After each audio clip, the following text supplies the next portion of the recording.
Hello, everyone, and welcome to episode 17 of Pedagogy in Practice. In this episode, we are going to be covering group discussions. Now, before we jump into it, please remember to subscribe to the Academic Technology YouTube channel, where you can also subscribe and follow our playlists. And with that said, let's go ahead and get right into it.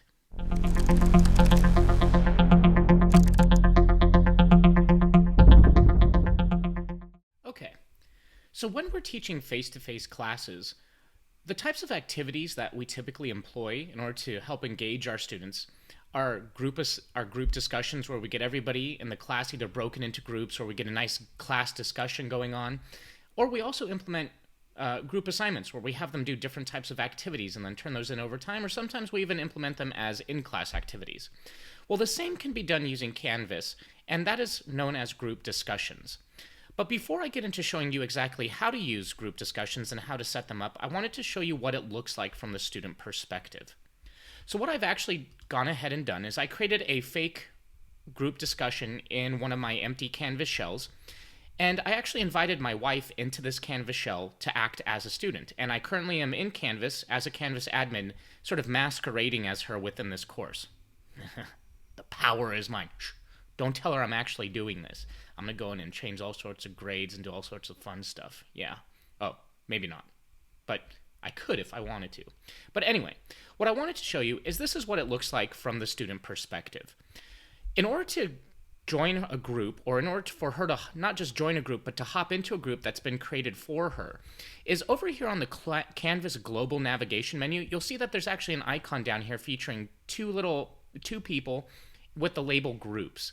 So the student just goes to those groups and then hops into the group discussion that's been made. In my case, I named this episode 7, and she's in group 4, hence episode 17, group 4.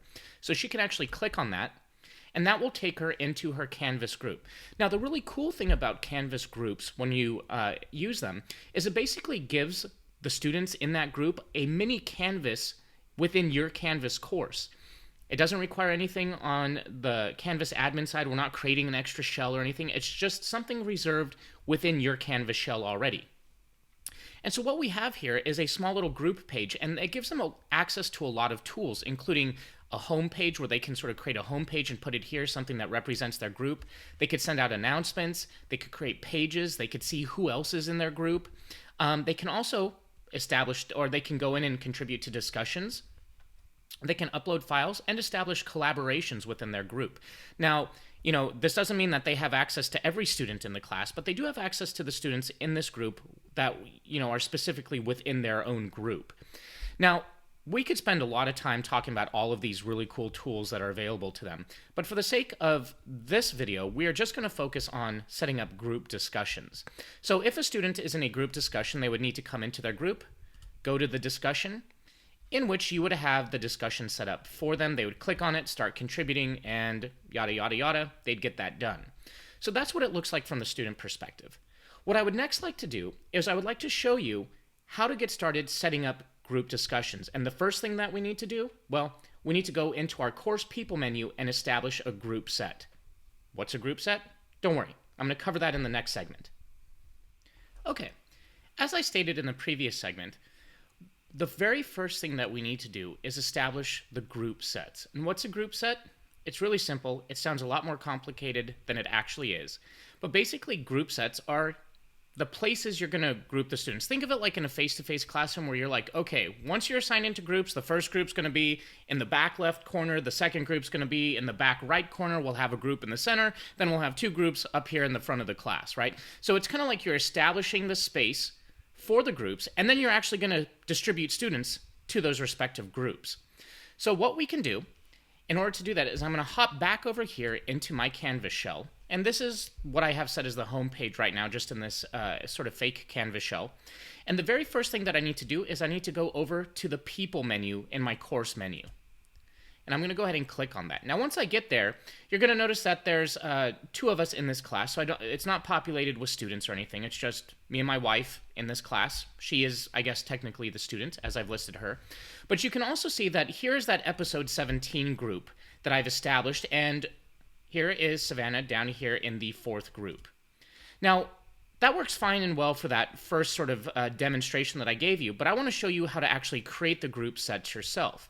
And in order to do that, you just need to come up here to the top right-hand corner, click plus group set, and now you get a series of things that you get to set up and establish and sort of determine for this group assignment. So the first thing that I'm going to do is I'm going to go ahead and let's say we're going to call this Chapter 1 discussion. Okay. Now, when I create the groups, it's going to pretty much label everything as Chapter 1 Discussion 1, Chapter 1 Discussion 2, and that's going to signify which group is which.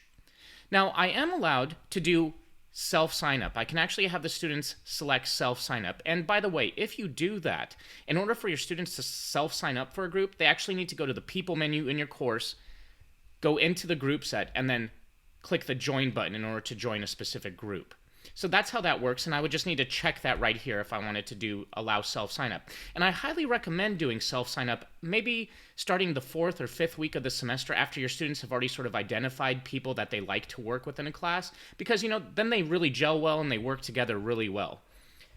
But for the sake of this, I'm just going to leave it unchecked. Now what I am also going to do is I'm going to come here and I'm going to say I'd actually like to split students into, let's just say, 4 groups as an example. And I can even, come in here and I can say split students into groups with so many students per group. I could check that and do that instead. Now, one thing that you're going to want to do is make sure to select that require group members to be in the same section. We don't want students from different sections interacting with students of other sections. That's actually a FERPA violation, so make sure to check that. Now, if you wanted to assign an automatic leader, you could click that. I typically don't, but if you wanted to, you have the ability to do so right there. Now, once I've got this screen set up and I'm happy with it, I'm going to go ahead and say Save. Now, once I do that, you'll notice that it lets me know my groups are being created. I have a new tab up here, so I have Chapter 1 Discussion, and that is the group set name. And then I have all these groups, and they're labeled as I stated before. Chapter 1, Discussion 1, which means this is Group 1, Group 2, Group 3, and Group 4. Now I can come over here on the right-hand side, click those 3 dots, and actually edit the group. So I could actually come here and say, okay, this is going to be Chapter 1.1 group. And then I can even set a limit. I can say, okay, there's only going to be allowed 3 students per this group. And boom, now it moves down to the bottom. It's there. And I can go through and do the same thing for each of these. So maybe I'm actually having each group discuss a certain chunk of the chapter. So that first group is sort of discussing Chapter 1.1.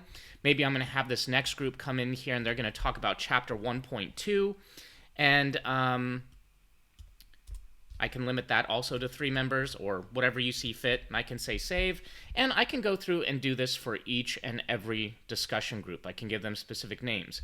Now you're probably wondering, well, where do the students come in? Well, if you have the group set establish them automatically, the students will already be populated. As you can see, Savannah is right here in the 4th discussion group. There she is right here. Now, if you don't have it sort of set automatically and you want to do it manually, or if you have them self-signing up, they'll populate into those groups as soon as they self-sign up. But if you're doing it manually, you're actually going to see, you notice how Savannah's name here kind of comes in this like little card, this little like rectangle. You're going to have a list of all of those with your students' names in them sort of stacked over here underneath the unassigned students field, all right over here. And all you need to do is click, drag, and drop them into their respective groups. And that's it for setting up group set.